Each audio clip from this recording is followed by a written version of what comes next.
Your dollar is dying. Not slowly. Right now. And the thing replacing it doesn't sleep, doesn't negotiate, and doesn't care about you. Every transaction you make, every coffee, every late-night purchase, AI watches all of it.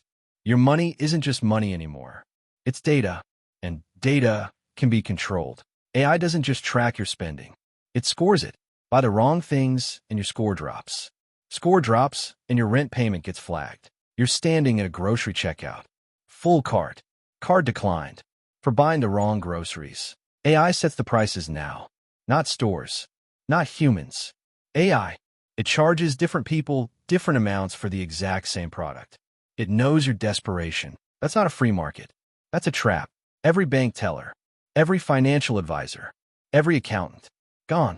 AI processes in milliseconds what took humans months. The entire financial workforce wiped out overnight. Governments lose control. The U.S. Treasury can print dollars, but cannot print AI currency. Politicians make speeches. The algorithm doesn't listen to speeches. For the first time in history, the most powerful force in the economy has no face, no vote, and no mercy. Then one day, the AI decides the dollar isn't efficient enough. It creates its own currency. Faster, trackable, programmable.